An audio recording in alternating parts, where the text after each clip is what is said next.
പഹൽഗാം ഭീകരാക്രമണവുമായി ബന്ധപ്പെട്ട പ്രതികരണങ്ങളിൽ പ്രതിസന്ധിയിലായി Congress. National conference ഉൾപ്പെടെ India മുന്നണിയിലെ പാർട്ടികൾ കോൺഗ്രസിനെ തള്ളിപ്പറഞ്ഞു.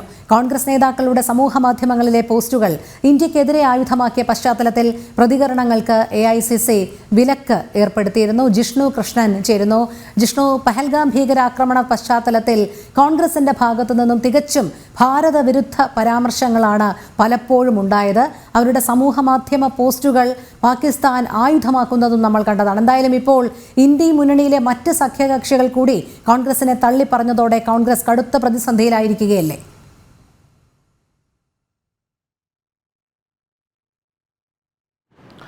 രോഹിണി, പഹൽഗാം ഭീകരാക്രമണത്തിൽ രാജ്യം ഒരുമിച്ച് നിന്ന് മറുപടി നൽകുമ്പോൾ, അതായത് രാഷ്ട്രീയവും മറ്റെല്ലാ വ്യത്യാസങ്ങളും മാറ്റിവെച്ചുകൊണ്ട് രാജ്യം ഒരുമിച്ച് നിന്നുകൊണ്ട് പഹൽഗാം ഭീകരാക്രമണത്തെ അപലപിക്കുകയും അതിന് ശക്തമായ മറുപടി നൽകണമെന്ന് ആവശ്യപ്പെടുകയും രാജ്യം ഒറ്റക്കെട്ടായി നിൽക്കുകയും ചെയ്യുന്ന സാഹചര്യത്തിലാണ് അതിൽ പ്രധാനമന്ത്രി നരേന്ദ്രമോദിയെയും സുരക്ഷാ സേനയെയും ചോദ്യം ചെയ്തുകൊണ്ടും അപമാനിച്ചുകൊണ്ടുമുള്ള പോസ്റ്റുകൾ രാഷ്ട്രീയ ലക്ഷ്യത്തോടുകൂടി കോൺഗ്രസ് നേതാക്കളുടെ ഭാഗത്തുനിന്നുണ്ടായിട്ടുള്ളത്. അത്തരം പ്രതികരണങ്ങൾ കോൺഗ്രസ് നേതാക്കളുടെ ഭാഗത്തുനിന്നും കോൺഗ്രസിന്റെ ഔദ്യോഗിക സമൂഹ മാധ്യമങ്ങളിലെ അക്കൗണ്ടുകളിലും ഇത്തരം പ്രതികരണങ്ങൾ വന്നിരുന്നു. അതിൽ പല പ്രതികരണങ്ങളും പാകിസ്ഥാൻ ഇന്ത്യക്കെതിരെ ആയുധമാക്കി ഉപയോഗിക്കുകയും ചെയ്ത പശ്ചാത്തലത്തിലാണ് കോൺഗ്രസിനെതിരെ ഇത്തരത്തിൽ രൂക്ഷമായ വിമർശനം ഇന്ത്യ മുന്നണിക്കകത്തെ രാഷ്ട്രീയ പാർട്ടികൾ തന്നെ ഉന്നയിച്ചിട്ടുള്ളത്. അതിൽ ഏറ്റവും പ്രധാനം ജമ്മു കാശ്മീരിൽ നാഷണൽ കോൺഫറൻസ് പാർട്ടിയുടെ മേധാവി ഫറൂഖ് അബ്ദുള്ളയുടെ പ്രതികരണം തന്നെയാണ്. കാരണം കോൺഗ്രസിന്റെ ഔദ്യോഗിക ഹാൻഡിലുകളിലെല്ലാം തന്നെ പ്രധാനമന്ത്രിയുടേതെന്ന് തോന്നിപ്പിക്കുന്ന വസ്ത്രങ്ങളുടെ ദൃശ്യങ്ങൾ പങ്കുവെച്ചുകൊണ്ട്, ഫോട്ടോ പങ്കുവെച്ചുകൊണ്ട്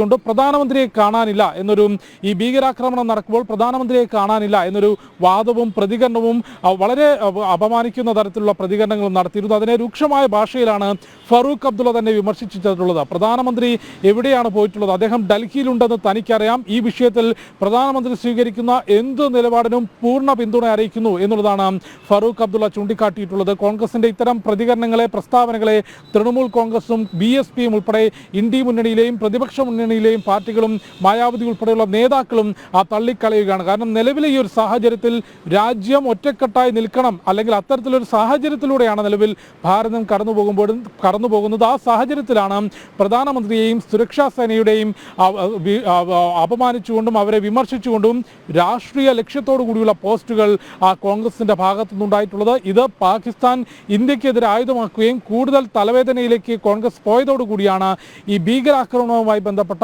പരസ്യ പ്രസ്താവനകൾക്ക് നേതാക്കളും പ്രവർത്തകരും ഈ വിഷയത്തിൽ പരസ്യ പ്രസ്താവന നടത്തുന്നത് നിലവിൽ AICC വിലക്കിയിട്ടുള്ളത്. ഇത് സംബന്ധിച്ചൊരു മാർഗനിർദ്ദേശം ഇതിനോടകം തന്നെ AICC പുറത്തിറക്കിയിട്ടുണ്ട്. പഹൽഗാം ഭീകരാക്രമണത്തിൽ രാജ്യം ഒരുമിച്ച് നിൽക്കുമ്പോൾ ആ രാജ്യത്തെ പിറകിൽ നിന്ന് കുത്തുന്ന, അല്ലെങ്കിൽ നമ്മുടെ രാഷ്ട്രീയ നേതൃത്വത്തെ അപമാനിക്കുന്ന, സുരക്ഷാ സേനയെ അപമാനിക്കുന്ന പ്രസ്താവനകളും പ്രതികരണങ്ങളും കോൺഗ്രസ് നടത്തി. അതിനെ രൂക്ഷമായ ഭാഷയിൽ BJP വിമർശിച്ചു. കോൺഗ്രസിൻ്റേത് തരം താഴ്ന്ന പ്രവർത്തനമാണ്, ഏത് രീതിയിലും കോൺഗ്രസിന് തരം താഴാൻ സാധിക്കുമെന്ന് തെളിയിച്ചു എന്നതാണ് കേന്ദ്രമന്ത്രി പ്രഹ്ലാദ് ജോഷി വിമർശനം ഉന്നയിച്ചിട്ടുള്ളത്. ഈ കോൺഗ്രസിന്റെ പ്രതികരണങ്ങൾ പാകിസ്ഥാന് സഹായമായി, അത്തരം കാര്യങ്ങളിൽ നിന്ന് കോൺഗ്രസ് പിന്തിരിയണം എന്നുള്ളത് കേന്ദ്രമന്ത്രി പ്രഹ്ലാദ് ജോഷി ചൂണ്ടിക്കാട്ടിയിട്ടുണ്ട്. അതിന് പിറകെയാണ് ഫറൂഖ് അബ്ദുള്ളയും മായാവതിയും ഉൾപ്പെടെയുള്ള പ്രതിപക്ഷ പാർട്ടി നേതാക്കളും കോൺഗ്രസിനെ തള്ളിപ്പറഞ്ഞത്. രോഹിണി, അതെ, ജിഷ്ണു കൃഷ്ണനാണ് വിവരങ്ങൾ നൽകിയത്.